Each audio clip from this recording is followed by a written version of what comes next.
안녕하세요. 수학 강사 이태진입니다. 여러분들 만나서 반갑습니다. 고졸 학력 검정고시를 준비하는 수험생 여러분들께서 처음에 저를 딱 보시고 수학을 어떻게 준비를 해야 될까 걱정들 많이 있으실 텐데요. 첫 번째 단원의 집합과 명제에서부터 마지막 단원 이제 함수와 관련된 순열과 함수 넘어서 이제 순열과 조합까지 쭉 한번 같이 살펴보도록 하겠습니다. 교과 과정이 개정이 되면서 그 개정된 내용의 그 반영을 위해서 이제 여기 있는 내용들을 하나씩 같이 한번 짚어볼 텐데요. 집합과 명제에서부터 같이 출발하겠습니다.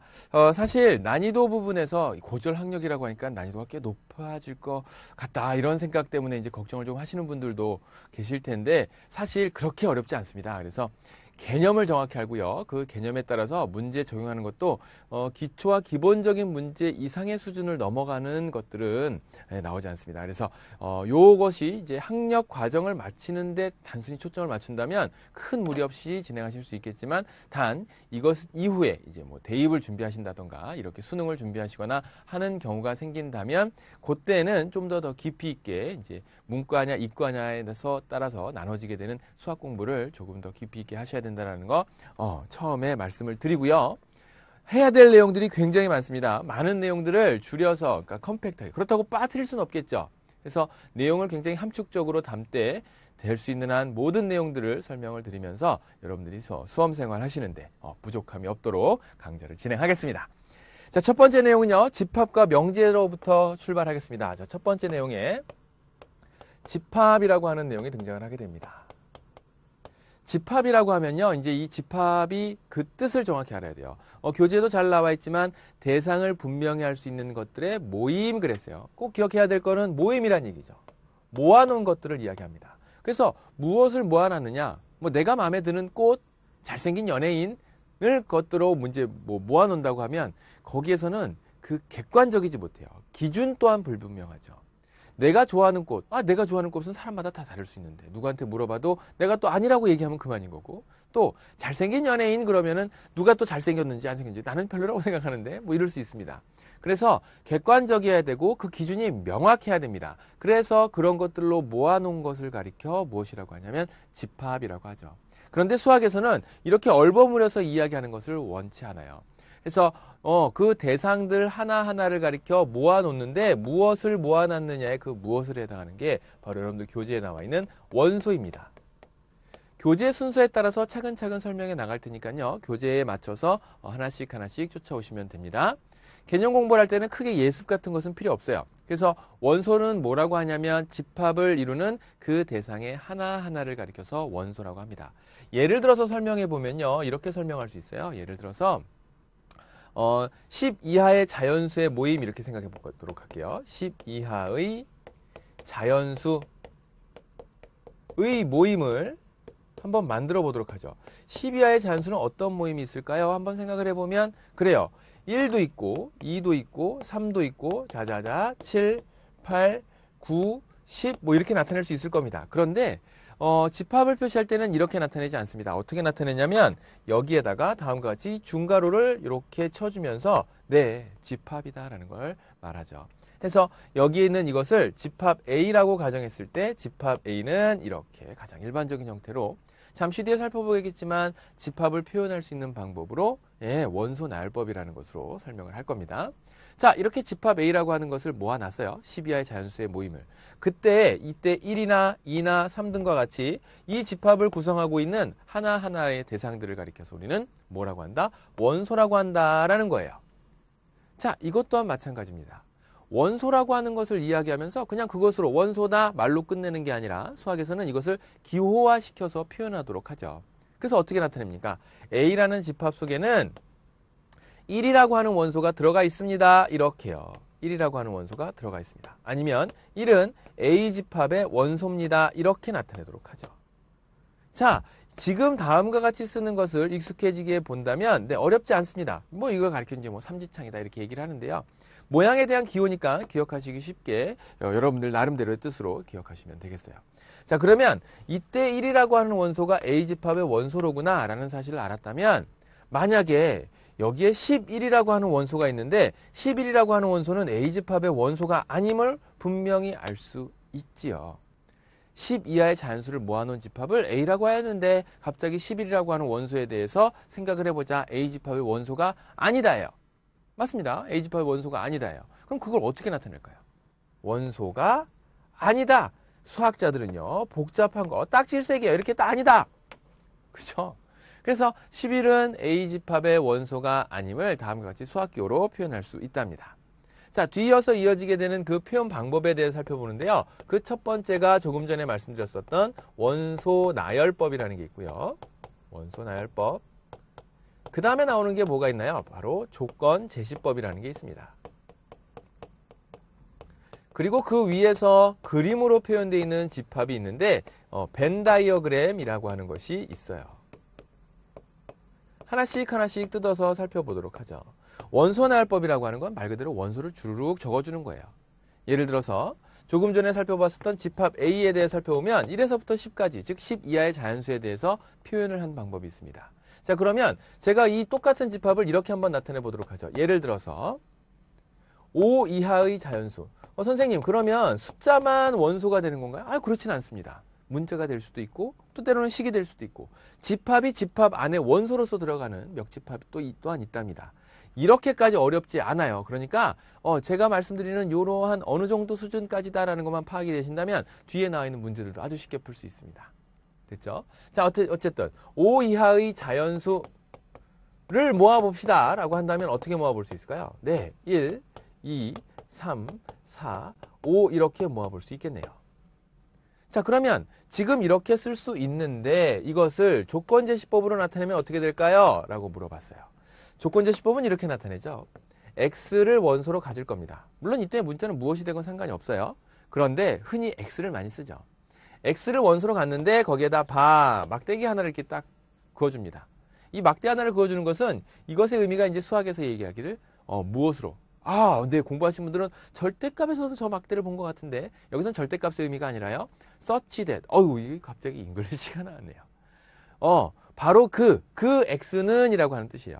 x를 원소로 갔는데 그 x는 뭐다? x는 5 이하의 자연수다. 이렇게 씁니다.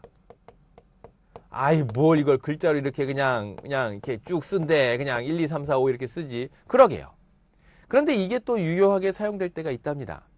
예를 들어서 잠시 뒤에 살펴보게 될 집합의 종류 중에 유한집합이 있고 무한집합이 있어요. 느낌에서 어감에서 충분히 이제 그 직관적으로 이해가 되시겠지만 무한집합이라고 하는 건 집합의 원소의 개수가 굉장히 많은 거예요. 그래서 그것을 표현하려다 보니까 이거 어떻게 표현하지? 바로 조건제시법에서 그것을 해결할 수 있답니다. 어떻게 정리하면요. 이 5 이하의 자연수 이렇게 쓴 것은 얘랑 똑같은 거예요. 그럼 이렇게 쓸 수도 있고 이렇게 쓰는 것도 맞아요. 그러면 왜 하필이면 조건제시법을 쓸까 생각을 해보았을 때 그것은 마치 이제 무한집합과 같이 B라고 하는 집합을 찾을 건데 B는 수의 범주를 확 그냥 전부 다 그냥 자연수 아니면 뭐 유리수 이렇게 다 찾고 싶어요. 그래서 그때 집합을 모아놓는다면 X를 원소로 갔는데 바로 그 X는 뭐가 된다? 자연수다. 자, 이런 식으로 쓸 수 있다는 얘기죠.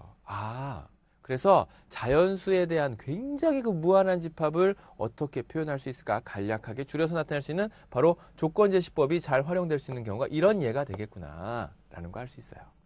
물론 그러면 얘는 원소날법은 아예 못 나타내는 건가요? 그렇진 않습니다. 줄임표를 이용해서 앞서서 살펴봤었던 뭐 이런 식으로 쓸 수 있겠죠. 1, 2, 3, 4 해서 따다다다다다다다. 줄임표를 써서도 얼마든지 나타낼 수는 있지만 이것이 훨씬 더 깔끔하고 보기 좋다는 얘기죠. 자, 그 다음에 이제 집합을 표시하는 또 다른 방법으로 무엇을 볼 수 있냐면 바로 벤 다이어그램이라고 하는 것을 볼 수 있습니다. 벤 다이어그램은 집합의 문제를 해결함에 있어서 아주 많이 활용되고 또 문제의 그 푸는 속도를 굉장히 빠르게 진행시킬 수 있는 좋은 도구입니다.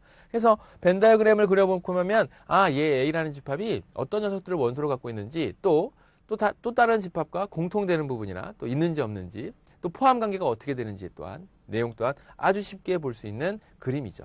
그래서 여기에 1, 2, 3, 4, 5 이렇게 적어주면 되는 거예요. 간단하죠? 자, 이렇게 해서 그림으로 표현하는 집합의 표현 방법에 대해서도 살펴보았습니다. 자, 이제 조건제시법까지 원소나열법까지 같이 한번 쭉 살펴보았는데요. 벤 다이어그램 쓰는 방법 이렇게 해서 선생님 그럼 꼭 원이어야 되나요? 아니 꼭 그럴 필요는 없어요. 찌그러도 되고요. 그렇지 않아요. 상관없습니다. 됐죠? 자, 그 다음에 나오는 얘기 이제 앞서 말씀드렸었던 집합의 종류입니다. 거기에서는 세 번째 내용으로 등장을 하게 되는데요. 집합의 종류. 자, 지금까지 이제 집합에 대해서 쭉 살펴보고 있어요. 집합의 정의가 무엇인지, 집합의 뜻이 무엇인지, 그 집합의 뜻을 가지고 집합을 표현할 수 있는 방법이 어떤 것들이 있는지, 그리고 집합에 대해서 그것이 왜, 집합이 되기 위해서는 객관적이어야 되며 명확한 기준이 있어야 된다는 거, 그리고 원소라고 하는 등장하는 용어들 살펴봤어요. 자, 그 다음에 나온 게 이제 집합을 표현할 수 있는 방법들이죠. 집합 표현할 수 있는 방법 뭐가 있다고 그랬습니까? 바로 원소날법이 있고요. 그 다음에 조건제시법이 있고요. 그림으로써 나타낼 수 있는 벤 다이어그램이라는 게 있다고 그랬습니다. 그죠? 자, 이제 집합의 종류 한번 살펴보도록 하죠. 집합은요, 앞서 잠깐 원소날법과 조건제시법에 대한 구분에 대한 설명을 하면서 잠깐 말씀드렸어요. 어떤 게 있냐면 바로 유한집합이라는 게 있다고 했습니다. 유한집합이라고 하는 것은 그렇죠.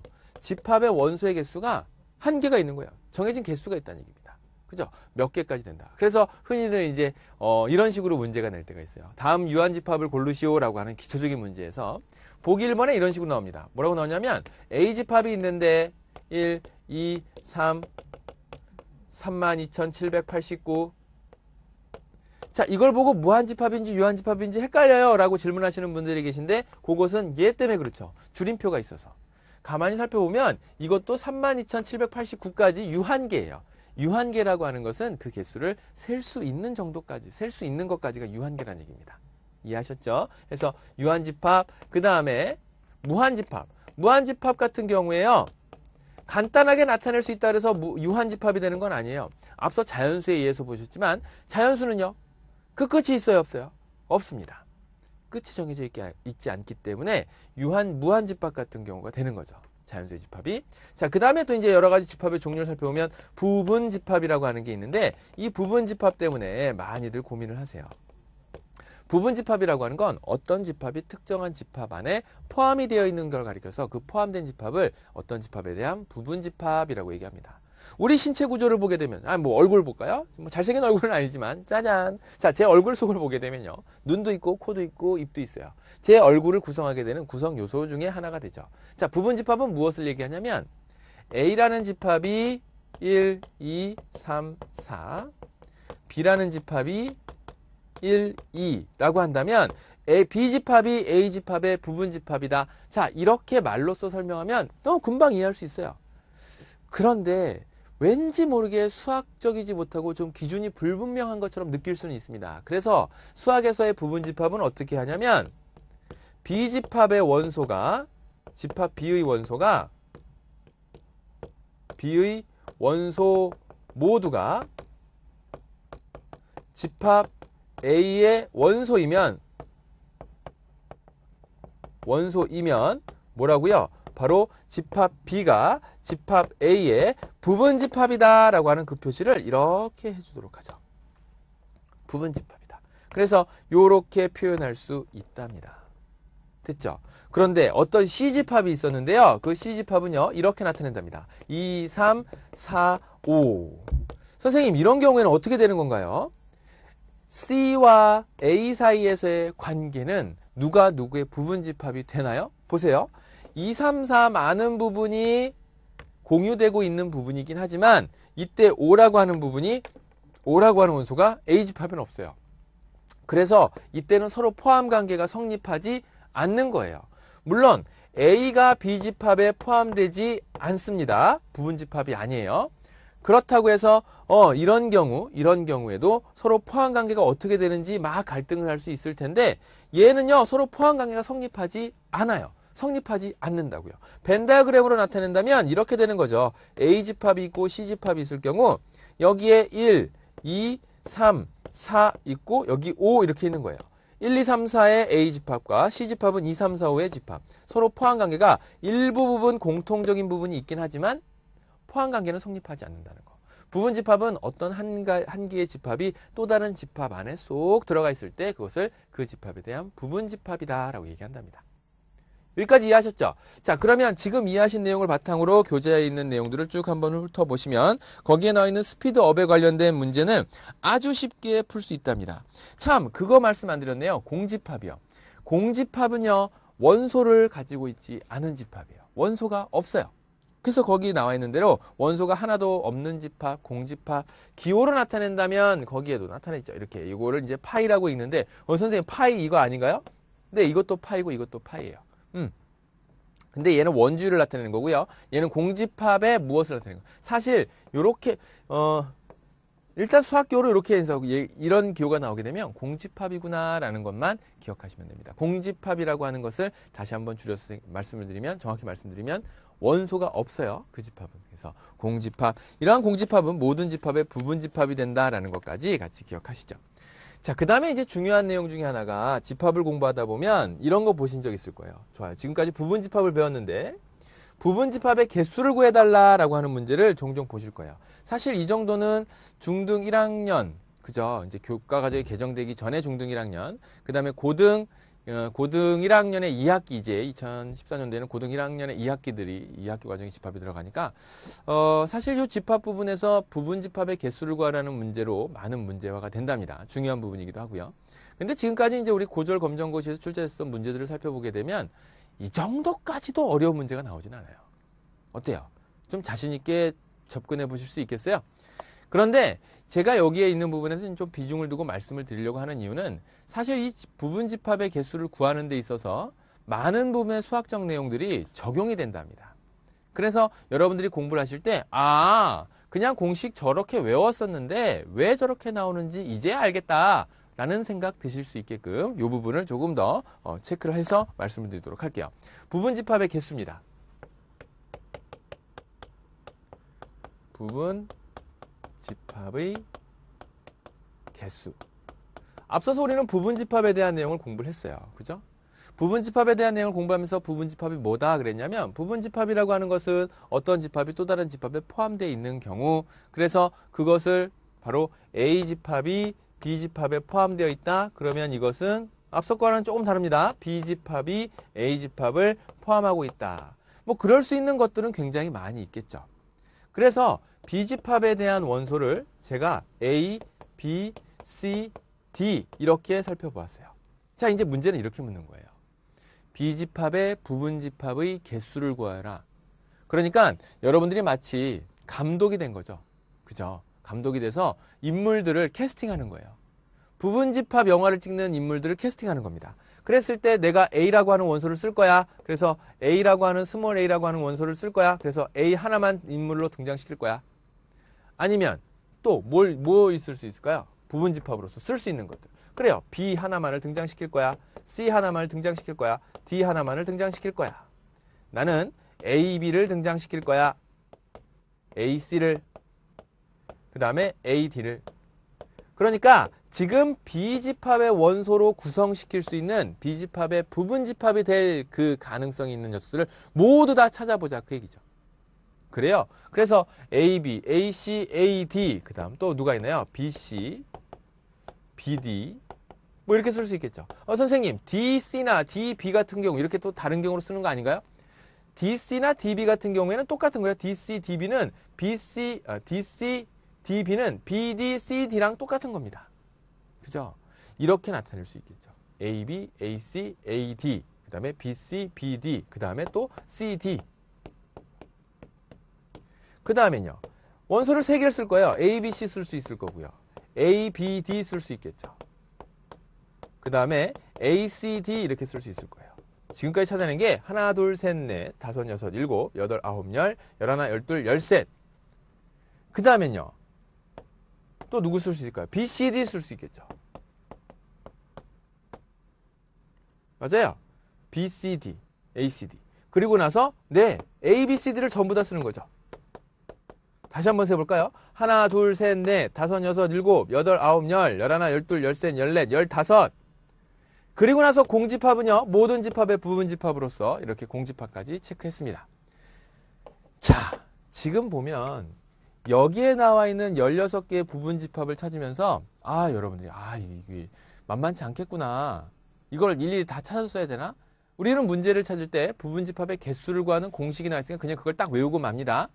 근데 왜 그렇게 개수를 구하는 공식, 부분집합 개수를 구하는 공식이 그렇게 나왔는지 지금부터 설명하도록 할게요. 첫 번째, 앞서서도 잠깐 말씀드렸지만 A라고 하는 원소를 B라고 하는 원소를 C라고 하는 원소를 D라고 하는 원소를 부분집합의 원소로서 쓸 것이냐 말 것이냐라는 결정을 하게 되는 건 여러분들이 하는 거예요. 왜냐하면 여러분들은 부분집합 영화의 캐스팅, 인물 캐스팅을 만든 감독이니까. A라고 하는 원소를 쓰겠다, 쓰지 않겠다. B라고 하는 원소를 A를 쓰면서도 쓰겠다, 쓰지 않겠다. A를 쓰지 않으면서 B는 쓰겠다, 쓰지 않겠다. 자, 이런 결정을 할 수 있겠죠. 그죠? A 쓰고 B 쓰고 하면서 C를 쓰겠다, 쓰지 않겠다. 쭉 생각할 수 있어요. 그러면서 D를 쓰거나 안 쓰거나. 그죠? 자, 여기서 말씀드릴 건 뭐냐면 A를 선택하게 되는 선택할 것이냐 말 것이냐라고 하는 두 가지 경우가 있어요. 그 두 가지 경우 각각에 따라서 B도 두 가지 경우, C도 두 가지 경우, D도 두 가지 경우가 발생을 하니까 전체 만들 수 있는 경우의 수는 몇 가지가 생기냐면 16개가 생기는 거예요. 그래서 A, B, C, D 모두 선택하는 경우가 이렇게 되는 거죠. A, B 선택하면서 C는 선택하지 않고 D를 선택하지 않는 경우, 그게 바로 또 뭐가 돼요? D를 선택하지 않는 경우가 바로 뭐가 되는 거예요? A, B의 부분집합이 되는 거죠. 얘를 가리켜서 얘기한다면 너는 A, B의 부분집합을 얘기하는 거구나. 다음, 이렇게 쓴다면 이건 무엇을 나타내? 여기가 아니죠. 요렇게 쓴다면 얘는 A, B, D를 쓰겠다는 얘기로구나. 자, 이런 식으로 살펴보니까 결국 각각의 원소마다 선택되거나 선택되지 않거나 하는 두 가지 경우로서 발생을 하고 그 두 가지 경우가 몇 개? 원소 개수만큼. 그래서 원소의 개수가 n개라고 한다면 여기에서 4개이기 때문에 2의 4제곱이 되면서 16개 이렇게 찾아주는 거예요. 됐나요? 그러고 나서 이제 한 가지 더 보충 설명을 한다면 여기에는 A, B, C, D 4개의 원소 중에서 어떤 특정 원소를 포함하거나 또는 포함하지 않거나 특히나 어떤 특정 원소를 포함해라, 반드시 포함해라 그러면 A라고 하는 원소를 싹 뺀 상태에서 B, C, D 가지고만 부분집합을 만들어낸다 가정을 하는 거야. 그럼 몇 개가 생길까요? 그렇죠. 8개가 생깁니다. 그러면서 그 8개 생긴 집합에다가 A를 쏙 갖다 집어넣으면 A를 반드시 포함하는 부분집합의 개수는 8개. 어떻게 찾는다고요? 2의 4제곱에서 반드시 포함하라고 하는 원소의 개수 그 한 개를 빼서 8개라고 구하는 거예요. 또는 A는 쓰지 마라. 그럼 A 빼고 부분집합들 싹 구해주면 되죠. 공집합부터 B, C, D를 각각 원소 한 개씩 갖는 부분집합서부터 2개, 3개 갖는 부분집합 개수 쭉 찾아주면 네, 얘 또한 2의 4제곱에서 왜? 여기에 나와 있는 요 녀석을 뺐으니까 8개. 즉 어떤 특정 원소를 포함해라 또는 포함하지 마라라고 하는 부분집합의 개수는 그 원소의 개수만큼 전체 원소의 개수에서 뺀 것에 2의 제곱을 해주면 되겠습니다. 알겠죠? 자, 그리고 이제 등장하는 게 집합의 연산 법칙이 등장을 하게 돼요. 사실 집합의 연산 법칙에서는 많은 내용들이 설명이 되는데 충분히 그 기호만 가지고도 여러분들께서 쉽게 이해하실 수 있을 겁니다. 활용하실 때 벤 다이어그램을 활용하시라고 하는 거 다시 한번 좀 더 강조 드리도록 하고요. 합집합, 전체 집합을 합쳐놓은 거예요. 교집합, 그 집합에 대해서 공통적인 부분이에요. 어렵지 않은 부분이기 때문에 충분히 해결할 수 있습니다. 특히나 주의해야 될 부분, 차집합이라고 하는 게 나오는데 차집합이라고 하는 거, 뺄셈에 대한 개념으로 접근하셔도 괜찮은데 주의하실 게 하나 있어요. 바로 뭐냐면 A 차집합 B. 자, 이것을 벤 다이어그램에서 A 차집합 B에 해당하는 부분을 나타내 주세요 라고 하면 어디 부분을 나타낼까요? A 차집합 B는 바로 A에서 B에 관련된 녀석을 제거시키고 남은 부분을 바로 A 차집합 B라고 한답니다. 그러면 여러 개의 벤 다이어그램 모양을 보면서 보도록 하죠. 다음과 같이 A 집합이 B 집합을 포함하고 있었어요. 이런 경우에는 제일 쉽게 찾을 수 있죠. A에서 B에 관련된 녀석을 제거시키고 남은 거 이렇게 볼 수 있습니다. 그런데 이런 경우는 어떻게 될까요? B가 더 커요. A집합보다. A집합에서 B에 관련된 걸 모두 제거시켜버리고 나니까 이때는 어떻게 돼요? A차집합 B가 공집합이 되더라 그 얘기죠. 남은 A를 찾아야 되는데 남은 게 없어요. 왜냐하면 A가 B에 포함되어 있기 때문에. 그래서 차집합에 관련된 내용에서 많은 부분 오해가 생겨서 뺄셈으로 오해가 생겨서 물론 그렇게 접근을 해도 괜찮겠지만 이런 부분들은 주의해서 살펴주시기 바랍니다. 차집합 관련된 부분이었고요. 자, 그 다음에 이제 여집합이 있는데요. 여집합이라고 하는 건 남은 부분입니다. 그러니까 벤 다이어그램으로 표시할 때 여러분들의 이해가 조금 더 쉬우실 테니까 전체 집합을 이렇게 놓고 거기에 A라고 하는 집합을 뒀어요. 그러면서 A의 여집합 표시는 이렇게 합니다. A의 여집합이라고 하는 건 A를 제외한 나머지 부분들을 가리키는 거니까 A를 제외한 나머지 부분 바로 어디예요? 바로 여기가 되는 거죠. 이렇게. 그죠? 그래서 A의 여집합 부분이 나타내는 것은 벤 다이어그램으로 다음과 같이 나타내더라. 조건제 시법이나 그 내용을 가지고 A의 여집합에 대한 표현, 교재에 잘 표현되어 있으니까 벤 다이어그램과 더불어서 같이 꼭 이해하시고 접근해 주시면 되겠어요. 자, 그 다음에 나오는 게 이제 집합의 연산 법칙인데 드 모르간 법칙서부터 차집합의 정리에 대한 내용, 벤 다이어그램을 직접 한번 그려보시면서 이해를 하신다면 훨씬 더 쉽고 빠른 이해가 가능하실 겁니다. 자, 그 다음에 이제 한 페이지 더 넘어가시면 바로 유한집합의 원소의 개수에 대한 내용이 나오는데 사실 집합의 내용 하나만으로도 1시간을 만들어도 부족함이 없어요. 근데 이제 명제까지 가야 되니까 굉장히 그 함축적인 수업이 될 수밖에 없다는 거 다시 한번 여러분들이 양해를 구하고요. 유한집합의 원소의 개수 보게 되면 가장 흔한 것이 이제 제가 여기 한번 보죠. 원소의 개수를 구하라. 계산을 통해서 문제를 찾게 되는데 사실 여기까지도 문제화되진 않지만 그래도 앞으로 다양한 공부를 하시거나 수학을 공부를 했다. 고절 검정고시를 패스를 했다라고 한다면 이 정도 내용은 알고 계셔야 될 것 같아서 설명을 하겠습니다. 원소의 개수를 나타낼 때는 우리 어떻게 하냐면 어떤 특정 집합의 원소의 개수, A집합의 원소의 개수를 묻는 거예요. A집합에는 원소의 개수가 몇 개나 있을까? 그래서 여기에다가는 그 개수를 정리한답니다. 알겠죠? 어렵지 않습니다. 자, 그런 다음에 내가 궁금한 건 전체 집합의 원소의 개수가 몇 개가 되느냐? 어렵지 않아요. 여기에 존재하는 원소의 개수들 전부 다 세주면 됩니다. 그런데 문제에서 어떤 얘기가 나오냐면요. A집합의 원소의 개수가 한번 이렇게 해보죠. A, B, C, D, E. 자, 이렇게 했어요. 자, 이렇게 해놓고 나서 무엇을 묻냐면 A집합의 원소의 개수가 몇 개입니까? 3개 적으면 돼요. B집합의 원소의 개수 몇 개입니까? B집합의 원소의 개수 하나, 둘, 3개 이렇게 적으면 돼요. 3. 전체 집합의 원소의 개수 F 이렇게 한번 나타낼 거야. FG까지 A, B, C, D, E, F, G. 자, 그럼 전체 집합의 원소의 개수 몇 개인가요? 하나, 둘, 셋, 넷, 다섯, 여섯, 7개네요. 그죠? 7개. 근데 문제가 하나 생겼습니다. 바로 어떤 문제냐면 A 합집합 B의 원소의 개수를 찾아주세요 라고 했어요. 성실하신 분이 하나, 둘, 셋, 넷, 다섯 그래서 5개 적었더니 맞았어요. 나는 수학을 조금 한다고 생각하신 분이 야, 합집합은 그냥 더하는 건데 A 합집합 B는 잘 봐라. A 원소의 개수 3개지. B 원소의 개수 3개다. 이거 2개 더하게 되면 얼마지? 6이지. 6이야. 빽 틀렸어요. 아니 왜 이렇게 나왔는데 6개라고 한 게 틀렸어? 합집합은 합쳐놓은 거 아니야? 네, 질문 당연히 나오죠.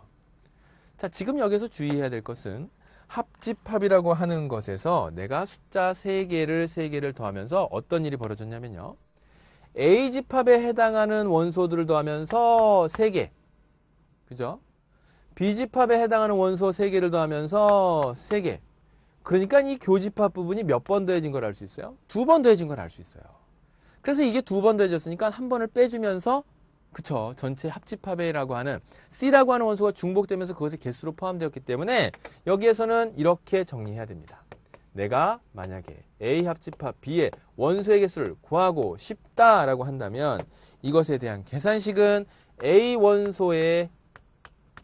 A집합의 원소의 개수에서 B집합의 원소의 개수를 더하는 건 맞는데요. 이때 교집합 부분, 즉 두 집합의 공통되는 부분이 교차돼서 겹쳐서 2번 더해진 건 한 번 빼줘야 된다. 그 얘기예요. 이렇게요. 이 내용을 기억하도록 하십니다. 알겠죠? 네, 수학을 공부하셨으면 집합의 원소의 개수 구하는 거 요 정도는 기본적으로 알고 계셔야 되겠습니다. 자, 이렇게 해서 이제 집합에 대한 내용을 빠르지만 중요한 내용들 위주로 해서 착착착 짚어보았어요. 자, 집합에 대한 내용 이후로 이제 바로 명제 부분이 들어가게 됩니다. 숨 돌릴 틈 없이 명제로 넘어가서 많이 숨차십니까? 예, 그래서 한 번 정도 책을 쭉 훑어보시고 그리고 나서 수업을 듣는 것이 조금 더 나에게 이해하는 정도에 유리하겠다는 거 아실 수 있겠죠.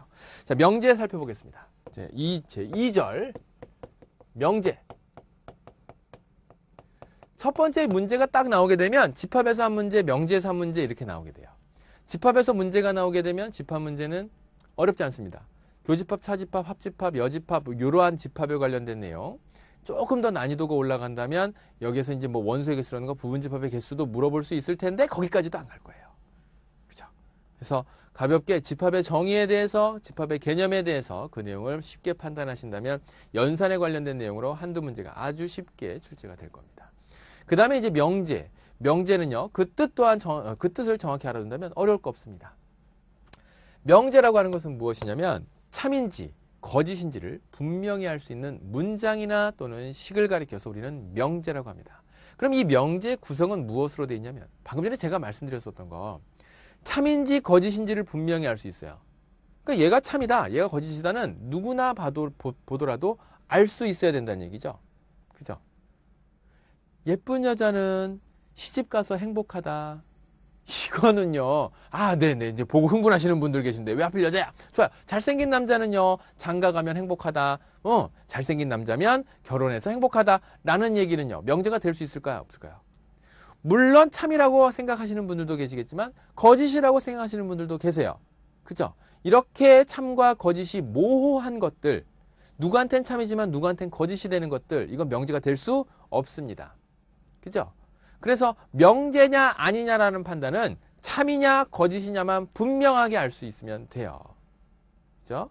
참이냐 거짓이냐. 그래서 3 더하기 1이면 그 답은 6이다. 이거 명제야 아니에요. 아니라고 말씀하시면 안 돼요. 3 더하기 1이 어떻게 6이냐? 4지. 그래요. 그것은 4가 맞습니다. 하지만 누가 보더라도 6이 틀린 얘기라는 건 확실하죠. 그래서 너는 명제라는 건 맞습니다. 명제는 되지만 무언 명제? 거짓인 명제가 되는 거예요. 명제가 무엇인지 이제 느낌이 조금 오십니까? 이러한 명제의 구성은 P이면 가정이면 Q이다 라고 하는 결론, 즉 가정과 결론으로 구성되어 있는 문장이나 또는 식을 가리켜서 이야기한다는 거죠. 가정과 결론 잘 보아두도록 하시고, 이것을 나타내는 진리집합이라고 표현하는데 진리집합 P와 진리집합 Q에 대한 내용으로 이렇게 표현한답니다. 즉 가정을 만족시키는 원소들이 있을 거예요. 이제 많은 명제들을 보실 때 가정을 보게 되면 가정을 만족시키는 원소들이 있고요. 결론을 만족시킬 수 있는 원소들이 있어요. 없을 수도 있고 한 개일 수도 있습니다. 또는 여러 개가 될 수도 있죠. 그렇게 되는 각각의 가정과 결론을 만족시키는 원소들을 모아놓은 것을 우리는 가정의 진리집합 P, 결론의 진리집합 Q라고 가정하고, 뒤에서 이야기하게 되는 그 조건에 관련된 내용, 필요 조건과 충분 조건 혹시 등장하죠. 그죠? 그거에 대한 내용으로 문제를 접근시켜 볼 수 있겠습니다. 자, 그리고 나서 이제 그 필요 조건, 충분 조건은 제가 바로 이어서 이 대우에 대한 내용을 설명을 하고 가도록 할게요. 일단 진리집합에 대한 내용 이해하셨죠? 자, 이제 그 다음 살펴볼 게 명제는요. 중등 2학년 수준까지만 하더라도 명제라고 한다면 가정이면 결론이다. 이제 진리집합 P와 진리집합 Q에 대한 내용이 등장을 하면서 역까지는 배워요. 어떤 명제 P이면 Q이다의 역을 배웁니다. 그럼 P이면 Q이다가 나타내는 건 뭐냐면 이 명제의 역을 찾아주세요 라고 합니다. 역, 스테이션이 아니에요. 역은 가정을 결론으로, 결론을 가정으로 바꿔놓는 거죠. 그래서 Q이면 P이다 이렇게 쓰는 거예요. 어렵지 않네. 그 다음에 이제 고등과정으로 들어오게 되면 여기에서 뭘 배우냐면 E라고 하는 것을 배워요. 부정을 배웁니다. 명제에 대한 부정을 하게 될 때 P가 아니면, 또 결론에 대한 부정을 하게 되면 Q가 아니다 이렇게 얘기하거든요. 그러면 이때 명제 P가 아니면 이란 얘기는 not P이면 이렇게 씁니다. 자, 이렇게 표시 부정했다라는 뜻이에요. 뭐뭐가 아니다. P가 아니면 Q가 아니다 이렇게 해서 물결무늬처럼 보이지만 영어의 not 요것을 수학교로 옮겨 놓은 것일 뿐이에요. 알겠죠? 뭐가 아니면. 자, 그러면 이에 대한 역도 있겠죠. 그죠? 그럼 이에 대한 역은 어떻게 나타날까요? 이 역은 가정과 결론의 위치를 바꿔서 not Q이면 not P다. 가만히 살펴보니까 이 명제의 역의 E가 바로 요 녀석입니다. 그죠? 그리고 꼭 기억하셔야 될 거, P이면 Q이다와 not Q이면 not P이다, 또는 Q이면 P이다와 not P이면 not Q이다. 이 사이의 관계가 바로 무슨 관계냐면 대우라고 하는 관계입니다. 대우. 왜 여기 대우에다 별표를 쳐놓냐면요. 이 대우인 명제, 즉 P면 Q이다와 not Q이면 not P이다. 또는 흔하진 않지만 Q이면 P다와 not P면 not Q이다 라고 하는 이 명제 사이에서의 관계는 대우라고 이야기를 하는데 왜 중요하게 말씀을 드리냐면 얘네 둘은요 참과 거짓을 같이 가져가요. 이렇게 한번 말씀드려 보도록 하죠. x제곱이 1이 아니면 x는 1이 아니다. 자, 지금 이 명제를 판단해 볼 건데 x제곱이 1이 아닌 게 한두 가지인가요? 많죠, 굉장히. 우리가 일반적으로 명제의 참거짓을 판단할 때 얘를 만족시키는 어떤 걸 찾아내고 그 다음에 얘를 만족시키는 걸 찾아냅니다. x가 1이 아닌 경우가 어디 한두 가지냐고요. 그죠? 이것을 이 명제의 대우로 바꿔줍니다. 뭐라고요? 이 명제의 대우로 바꿔서 생각하면 아주 쉽게 해결할 수 있어요. 결론을 부정해서 가정으로 x가 1이면 x제곱은 가정을 부정해서 결론으로 x제곱은 1이다. 이거 참이에요? 거짓이에요? 얘 참입니다. 그죠? x가 1인데 x제곱은 당연히 1이죠. 그죠? 그러면 얘도 또한 뭐가 된다? 참이 된다.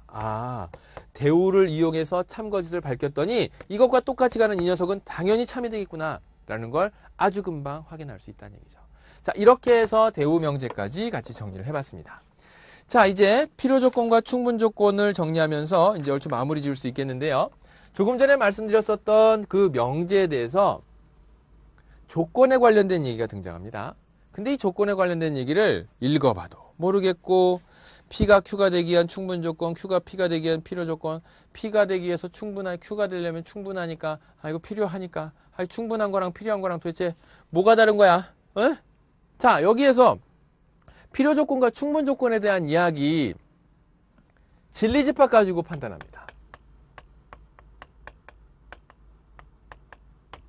진리집합 가지고 어떻게 판단하냐면요. P이면 Q이다. 에서 앞서서 말씀드렸다시피 P를 만족시키는 진리집합을 라지 P라고 했고요. Q를 만족시키는 진리집합을 라지 Q라고 했어요. 가만히 한번 보죠. X가 1이면 X제곱이 1이다 라고 하는 명제가 필요 조건인지 충분 조건인지 같이 한번 살펴봅니다. X가 1이다. 그럼 P집합의 진리집합은 1 하나죠. Q집합의 진리집합은 누가 있냐면 -1과 1 두 개가 있는 거예요. 됐나요? 그러면 이 포함관계를 보게 되면 P가 Q에 이렇게 포함되죠.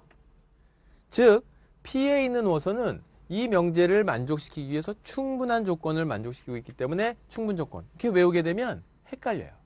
가정의 진리집합이 결론의 진리집합에 포함되면 충분 조건.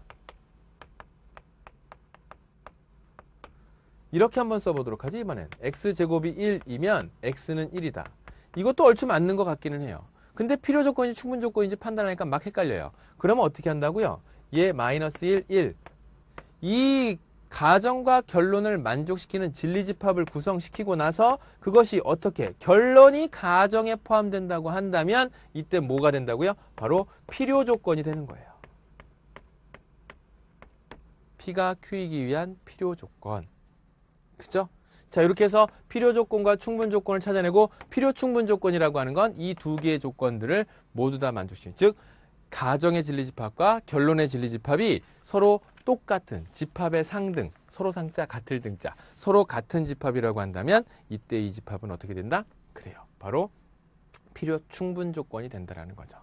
정말 중요한 내용으로서 여러분들과 함께 쭉 집합과 명제에 대한 개념을 같이 한번 살펴보았는데요. 다시 한번 내용 정리를 쭉 읽어보시고 거기에 나와 있는 간단한 기초문제, 스피드업 문제를 꼭 체크해 보시면서 문제 정리해 보시고요. 답과 함께 비교를 해보신다면 쉽게 대비할 수 있을 겁니다. 자, 그 다음엔요. 다음 시간은 집합과 명제에 관련된 기본 문제를 같이 한번 살펴볼 거예요. 시간이 많이 부족하신 분들이라고 할지라도 반드시 문제는 스스로 풀어보시고 본인이 잘 안 풀렸었던 문제 체크를 꼭 해두신 다음에 그 다음에 수업 들으신다면 수업의 효과는 훨씬 더 좋아질 겁니다. 문제는 모두 다 풀겠지만 유형이 비슷하거나 비슷한 문제 같은 경우에는 앞에 풀었었던 문제의 방식과 같은 방식으로 연결하여 푸십시오라고 하는 멘트를 드릴 거예요. 그랬을 때 내가 안 푸는 문제 없이 그냥 넘어가는 일이 없도록 꼼꼼하게 먼저 문제를 푸시고 여러분들께서 아시는 것과 모르는 것을 구분하고 난 다음에 모르는 것 위주로 해서 꼼꼼한 수업 들으시기 바라겠습니다. 다음 시간 먼저 문제 풀고만 뵙겠습니다. 오늘 수업 수고 많으셨습니다.